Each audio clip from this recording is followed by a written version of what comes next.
yugol nani iya ndiyam ya gese ɗum wonata jonno ɓe waɗu gandal moɗanangal ɓe waɗen ndiyam ɗan kaɗan jinda nder ɗum ɓayɗan ɗuuɗi oɗum waɗi si amsterdam tum on capital ɗon no mari ponje wulwole ka ndiyam ɗan toɗa joni noon ɓay ko kamɓe tagi olanda ko honto ɓe heɓi kaɓe hibba leydi kaɓe hibbi leydi ndin ɗon ko kamɓe tagi ɗo kamɓe ɗuwi ɗon kammungu ɓe ɗuwi e ley mungu mum nangue yaltugen ɗon woni ñalorma ha ɓe wawi gollude ko kamɓe tagi nde jemma arɗo ha ɓe wawi ɗanade ɓe fotoɓe fuɗɗito ko kamɓe tagi ndiyam ɗam ɓe yari ɗam ɓay si ɓe yarani ndiyam ɓe ñamali misi kaaray si ko fi tagugol lolande ɓe maati ko bandi way noon bani adama o satti hunde ko Allah adda en andi dewni posu enen en taw kam kasi ko gasi sina ɗum pellete o layno goɗɗum e wiyano ɓe Afrique du Sud ley gasa no ɗum anni ɓe momoni ɓe fo amen ɓe walli Allah ɗum yimɓe ama ɗum e hoore ɗum fof ko ɗum waɗi si tawi enten sukaɓe intellectuel ɓe no gawa ɓe lekko e ɓe andi ce qu'on appelle la question fondamentale de la philosophie à l'idée la matière qu'elle a donnée première. Donc oui, ɓe ɓen hakkude hunde nden e miɗo men ko honɗum adi harde ɓe dari ɓe woli ɗum ha Allah jaaboyiɓe ka suratul kafi Allah daari ma ashhadtuhum halqa samawati wal ard wala halqa anfusihim wa ma kuntu muttakhidhan mudillina aduka mi hollanoɓe fewno mi tagayno kamɓe ɗi jeeɗi leyɗe ɗe jeeɗi fewno mi tagaynoɓe kamɓe tigi mi hollanoɓe sakko ɓe anda entre l'idée la première qu'elle a donné première donc sattire hunde ko ɓiɗɗo adama on wata ko sofani awano on allahjo noon waɗuɗo ɗi piiji ɗo fof ko on noon allahjo woni moƴƴo o woni moƴƴo o woni yaajuɗo o woni yurmeteɗo ñande go annabi Moussa alayhi salam o yawno e gori bani israila ɗin fof o suɓi ɓurɗo keddude e goro kala ha ɓe timmi sagataɓe 50 ɓeyni Moussa wina wayi omon aɓuɗa ɗo min ngala ɓuri makko en ƴettoday ahdi o artoyey o ƴetti ahdi ɓe yahoy tunno ɓe woloy bewi e hoore Allah subhanahu wa taala Allah wariɓe ɓe fof maɓɓe wiyanoɓe ɓen artay o maayi Allah Moussa ƴetti ɗo yewtere jeejugol Allah jeejamo fiyo Allah wulnintiɓe ɓe hoota in hiya illa fitnatuka tudillu biha man tasha o wi Allah ɗum ɗo ko tarabuyeji ko a fatum isiwde men ndaara holla men ɗa wawi wulnitude samaji ɓay ɓeɗo ma ɓe hoota ko aadi o yewti ɗon o jeeji ha Allah jentimo ɓay Allah ƴettoyi konngol ngol eno ko Allah wi'ata wiide ko o wi inna adabi usibu bihi man asha wa rahmati wasa'at kulla shay o wi lette an nden kala ko wiyete lette ko wiyete nawnare ko wiyete perdi ko wiyete accident ko wiyete yiite kala ko wiyete tana kon fof o wi mo huɓini ɗum ɗon jogiti contrôle kaka o faala o ɗum yahata wa rahmati yurmede anni ko wiyete jallal ɓiɓɓe jawdi ɗoygol fowtere kala ko wiyete yurmede ko wiyete nema kon fof o wi ɗum noon mo accitiri ni o wi mo accitiri ni naasi président Ouattara wiɗo joni kala bimana programme kaso fof e bimana e yaggingol bonnuɗo fof o wi ɗum ɗo fof mo suki mo jogui saabiji nayi ko tuma preuve yani e hoore goɗɗo o tawi kadi o jeejani o rewane e laawi ɗin fof fiiwata o lette si ɗum mema président Ouattara wiya banque centrale Côte d'Ivoire noon e ressource ji ɗin fof mo accitiri ni faalaɗo e men wuro yaw ka banque ƴettan mbuɗi no faadera himɓe karam goye ɗo gandi ko économiste de zakara mo waɗirta ɗum yimɓe no wulla Côte d'Ivoire no satti Côte d'Ivoire no satti c'est un économiste monsieur Ouattara ko wonɗo yiide ɗi chantier ji laawi ɗum annano darna ko ɗin mbuuɗi ɗi o jogii fiyo ɗum waɗe ko par ce que ala kaw itta si wala ko woni heɓade ko ko ɗum noon watta laayi waɗta taw waɗa piiji ɗin fof bimen fuɗɗi o tourné kama yeey wo laawi ɗin no ɗaati no ɗumanni sara nden no gollaama ɗon noon musidɓe julɗo allah noon kanko wi wo mo accitiri ni yurmede makko nde wa rahmati wasatu kulle chey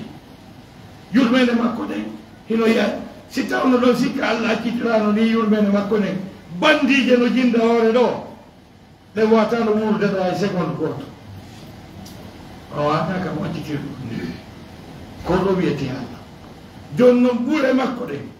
yurmede makko ɗen nde fof mayre ko honno sendiri honno allah sendiri ɓuure makko ɗen e yurmede makko ɗen ko ɗum ɗon mi woni haalde ɗo ɓay ɗum ɗo ko introduction c' à dire ko yen hiwrodir ko ɗum halduɗen bayanaji ɗin ko janngo yewti on ɗo ko honno sendiri yurmede makko ɗen e ɓuure makko ɗen ɓay ko jomiraɗo ɓuure mawɗe ko jomiraɗo yurmegol e moƴƴagol ko taki kon fof kanko allah subahana wa taala ko ɗum waɗi ko andirton allah subahana taala no moƴƴi e men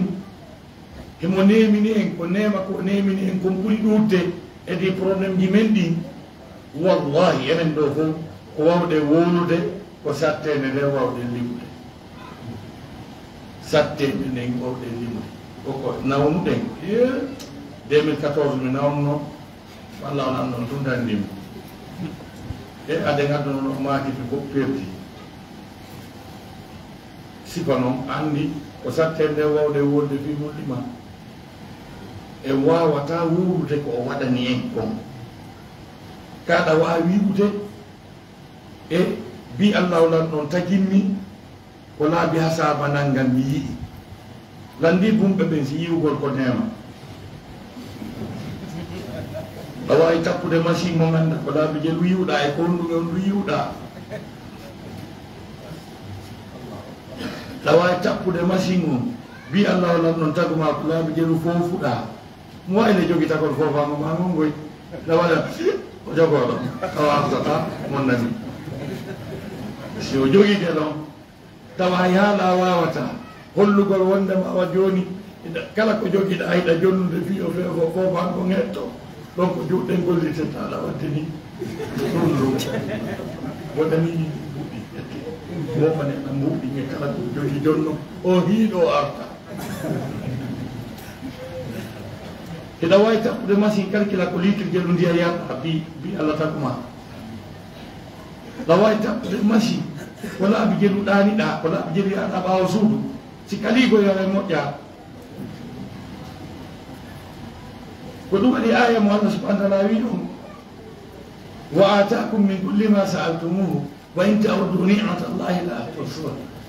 inna al insana la zalumun kafar e wata limude ko waɗani ko par ce que ɗuɗum ko ɗum waɗi hay gayida qur'ana on gayida allah ka ñawoje koko fanɗi kon o yewtata fimu ko ɗuuɗi kon o wolta ɓay ko piiji ɗi o harmini e dow men ɗi ɓuri fanɗude ko ɗin o linti hurrimata alaykum ummahatukum ka suratul nisa'i ɓay ko daganiɓe en ɓen ɓuri ɗuuɗude o naatade kontugol ɗum ɗon wa uhilla lakum ma wara'a dari o daginani on kala ko wona ɗum ɗon par ce que sen naati kadi lintugol joni ko dagi kon e rewɓe ɓen ɓiɓɓe honno wiyete ɓiɓɓe kawam ɓen no daganira ɓiɓɓe yayam ɓen no dagani ɓiɓɓe yayamon ɓen no dagani ɓiɓɓe kawamon ɓen no dagani o e honno portoɓe ɓen no dagani o maninkaɓe ɓen no dagani o e sifa ɗum awa debbo seeɗa no dagani o oɗa kadi ɓe honno wiyete ɓeeto fulɓe ɓen sosoɓe maninkaɓe ɓen ɗuma danejo daɓɓo ɗum ɗo no dagani haɗa ɓurano fof wonayi lintugo rewɓe daganiɓe ɓurano on fof wontoyey lintugo rewɓe daganiɓe en ɓe ko ɗum waɗi ko ɓe harminani en ɓen ɓay ko ɓen ɓuri famɗude ko ɓen nongo linti o limani amma ɓay ko daggi ɓen ɓuri ɗuɗude o wi no dagani on ko kala ko wata ɗum ɗon ko ɗum waɗi so o wi nemaji ɓe waɗani en ɓini e wataɓe limde ko ɗum waɗi koye yettumo kanko allah subahana wa taala ɗin noon nemaji makko moƴƴereji makko ko honno ɗi walori c'est très important fi en faamu anden ko on to e mon classe ɗe non woni elnimande ɗo gogo on konnguli qur'an sifiɗi fi moƴƴereji makko ɗi nemaji makko ɗin ɗi ɗuuɗi ko ɗum wiyete ka naru ka balaha kalimat mutaradifat ɗum wiyete ka grammaire français ko wiyete kon les synonymes. Les synonymes, c'est des mots qui ne se prononcent pas de la même chose, mais qui signifient la même chose. C'est ce qu'on appelle les synonymes. C'est des mots qui ne se prononcent pas de la même façon, mais qui signifient la même chose. Pour nous, il y a grammaire arabe, kalimat mutaradifat. C'est-à-dire, comme vous dites, tawata. Non ne goto di wolirte kono harak di firi hunde wotere no a pura se wi jungo e wi sokeo koko jungo ka don andi takke kadi ko jungo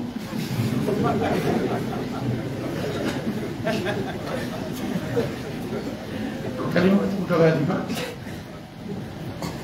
masalan si Allah wi ni'ma ko moƴƴere so wi fadl ko moƴƴere so wi man ko moƴƴere so wi ala'i ko moƴƴere so wi rahma ko moƴƴere ko ɗum no wiyete kalimatu mutaradifat ɗin noon konnguɗi fof ko ɓuri donnude e ɗin konnguɗi fof yummede moƴƴere makko ne ko konngol wiyetego ngol fadal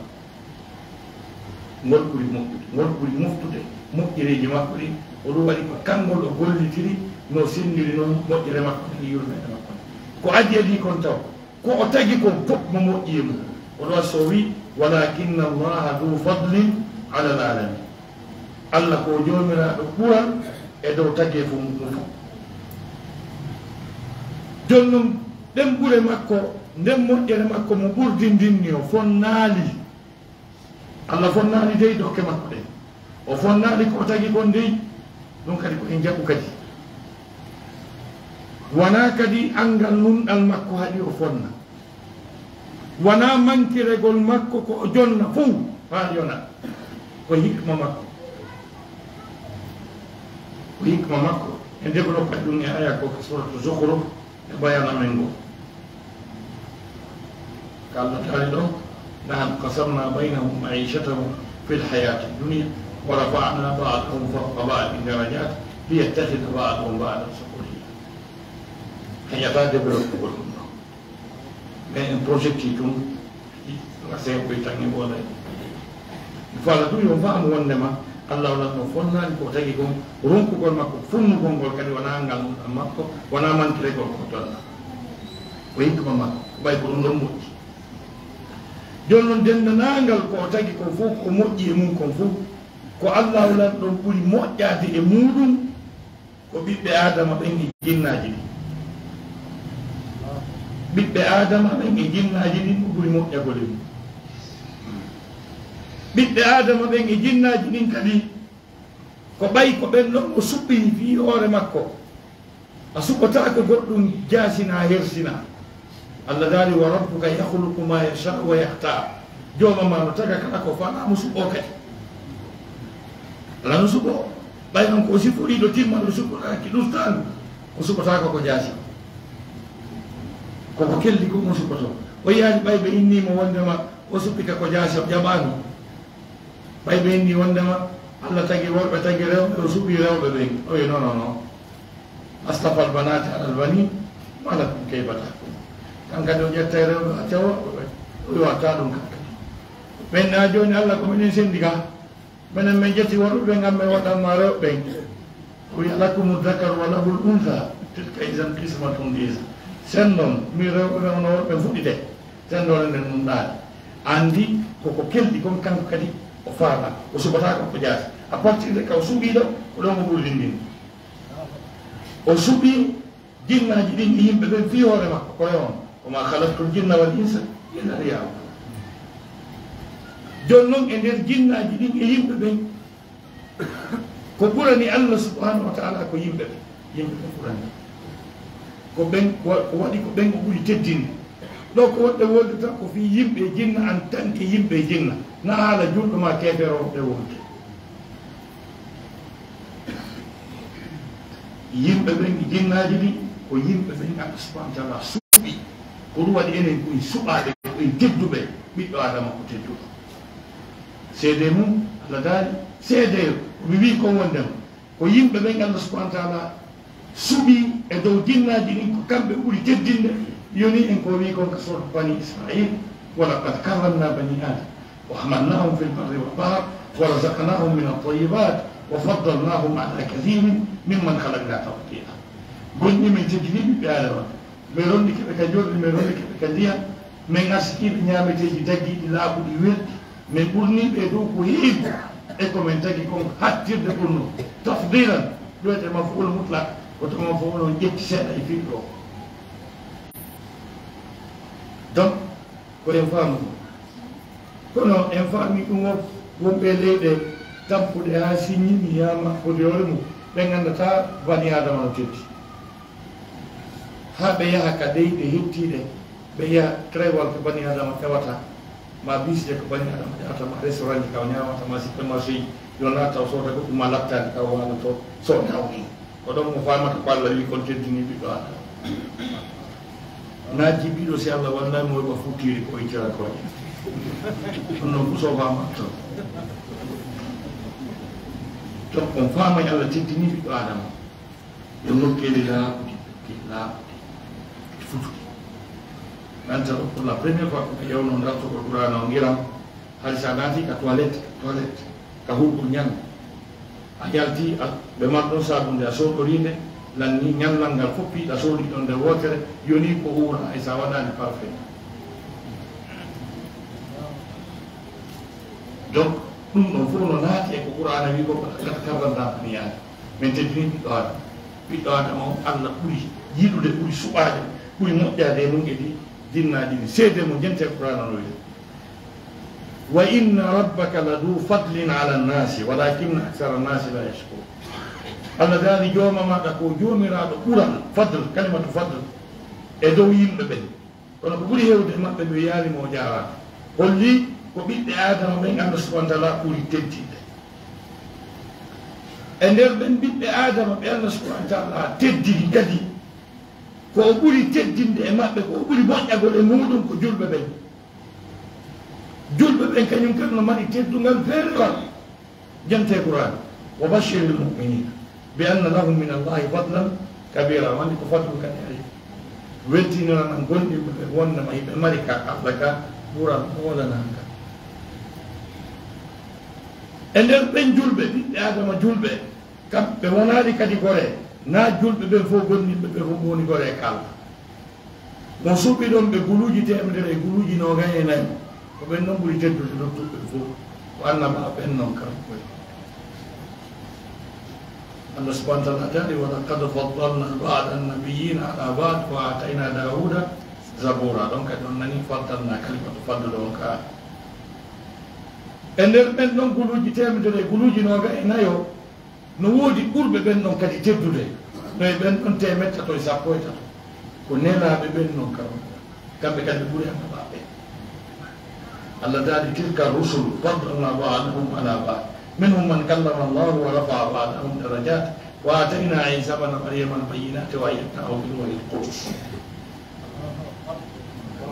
donc kadi yinelaɓe ga eɓe ɓuuri annabaɓe kalimatu fadlu jokkiɓe e nder ɓen nelaɓe temedde tato e sappo e tato jowoɓe no nder ɗon ɓe kamɓe ɓuuri ɓeeɗa few ɓe yiidaɓe yaada ko ɓe wiyete ulul asmi en ɓe jowoɓe ɓe ɓuuri luttuɓe fof teddude Allah subahana taala daali wa is ahadna mithaqa nabiyyin wa minka gonɗi andite tumani mi ƴettodi ahdi annabaɓe wa minka mi ƴettoduma e ahdi wa min nuhi mi ƴettodi nuh wa ibrahima kañum ibrahima wa musa e isa e musa wa isa bne mariam kañum isa ɓiɗɗo mariama wa ahadna minhum mithaqan ghalida o ganni jowo inde mum wollama ɗum Muhammadu Nuhu Ibrahima Musa e Isa na jowo noon ko ɓe woni patron mi annabaɓe ɓen noon e luttuɓe wonani gore e nder ɓen ɗon jowo Allah suɓoy ɗon patron maɓɓe ɓe fof maɓɓe wiyete ɗon Muhammadu Rasulullahi sallallahu alaihi wa sallam oɗo mawɓe men ɓen fuuta ko innatamo ko ɓurnaɗo من فوتا يلا سبحانه وتعالى يورمين فيدين بي ما بي يلا نات بي الجام وورو بي يلا نيدين بي يلا تابين بي بيوا ليمان يكولون الله يلا تابين جلال لما بي ولا ما من فوتا كوكو يبناني كلمات ko andir ko dina bindi tum tay kadi ko woti din Allah wonata ni kongo wi'ata nela ko burna ko gonga mabbe ko burna ko wonani gore ko o wonani gore ko ko do wadi kalimatu fadluhum Allah addani mo kalimatu fadl alquran sappi mo kanko diwi kanko tidi o wi fadlu ko mi sendi ko bure de mi sendi ni tagore ande fo أنا يبي بوينني إن فضله كان عليك كبيرا وقال الله قال دي ماوني ما كوي بلا كل يا محمد أدي كوي بلا كل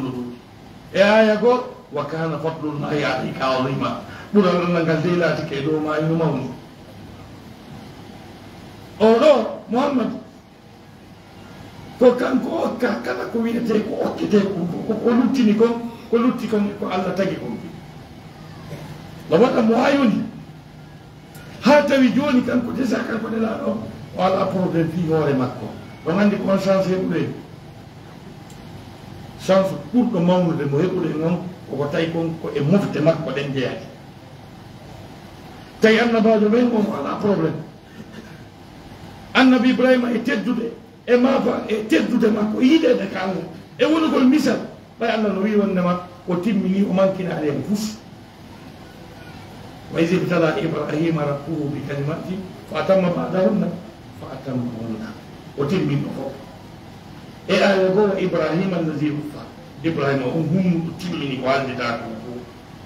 قال النبي إبراهيم له بروبلم الآخرة قال النبي إبراهيم جاي إنه الله تعالى يسيب الآخرة ربي ولا تخزني يوم الآخرة يوم وتأهرسنا نيندي إمتين بالآخرة سأمنوا إلى الآخرة Allah suno ya non ta yersina dey andi motorade fit Allah yersimu wa fewnu non tigi Allah no wiude yawma la yukhzi Allahu an-nabiyya walladhina amanu ma'ahu ka ko ayo toraki nela do toraki ta Allah yutum Allah wi ko nyallal ngal mi wirtata Muhammad kany gondi be jokki mo ben o to no wiide Allah ta yersinu lan dey Allah no wiide mi yersita Muhammad e be gondi mum ben na andi Allah jabaki da ka Nabi Ibrahim duwida kasuko sora ngal so ye donc Allah wi miyosinta duwa no wali do amma ka hono ite kasuratu tahrim oda kan tabintina na wa azam yawma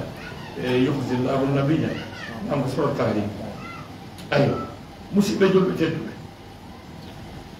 ko no wiete Muhammad ko holli wonnama ko kanko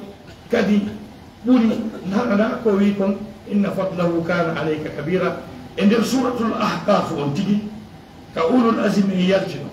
كأن باب يلتنو كنلا بيلتنو هو كان كلمة ولم ينطق قلوا جي تلمدر إنو كأنا يوم نو كسورة الأحقاف نو تلمدر وشاكو يتطبق نو كسورة الأحقاف نايو بنتي محمد إتام هنا نو غوتو هنا نو maini ay jede ko don mbete ma man be fo nganna ba be fo is akharat aw misaqatan bi wa min tabulinti ben ko ben do woni jowo ben ta Muhammad tawa jonno goto o sorto on fami nayo be ben darola tementa to sapota to ben dabna ben ka aya asbir mun patron woni da kama sabara ulul azm nayo be woni da min ar-rusul tementa to sapota to woni ma jaake der ci do assalamu alaykum wa rahmatullah zalko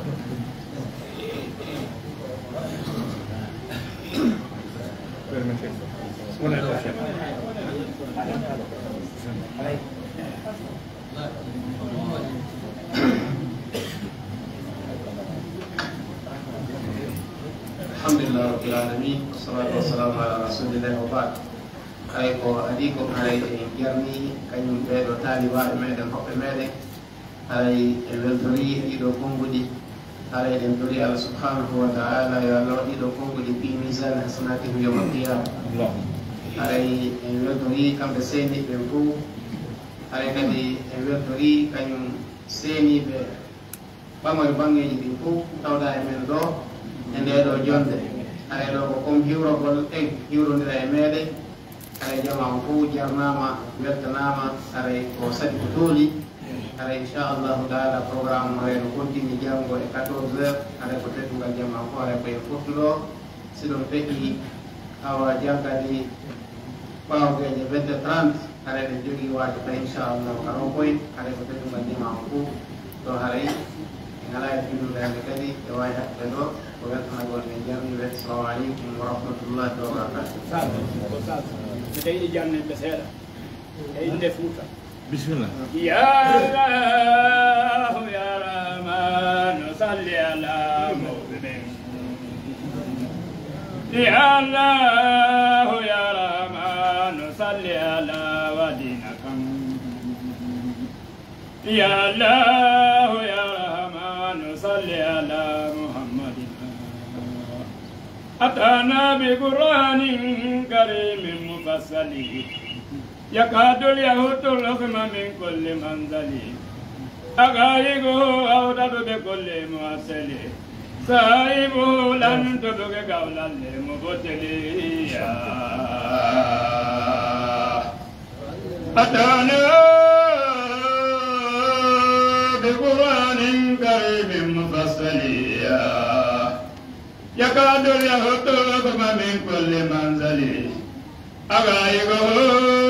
أودد بكل مواصل صاحبه لن تبق قولا للمبتل سلم يا ربنا يا ويتولي الله بدون من دخل الكميجي بكفي واتي بسايكو يوتايمي وانا وايدنا دي مترمي وسقل مي جونانجي مي دولي سبات نينكا بلال باتي مي بانتي كولونغا بلاري مي بيدي سبالا كميجي جاي محمد أستاذ زايب وداما يا الله سلم يا ربنا يا ويتولي الله بدر من دخل الكميجي وانا وايدنا ليوتيمي وسقل مي جونانجي مي تنينكا بلال باتي مي بانتي كولونغا بلاري مي بيدي سبالا كميجي جاي محمد يا وصاب درما يا الله سلم يا ربنا يا قليل يا جابر المعتاب وانزلا ولا تبغي عن غيبه متحولا واكرم نقلا دارا ومنزلا أقم عباد الله بالمجد والذلا نبي له على هدنان المبور سلم يا ربنا يا السلام عليكم ورحمة الله البركة البركة البركة البركة إن شاء الله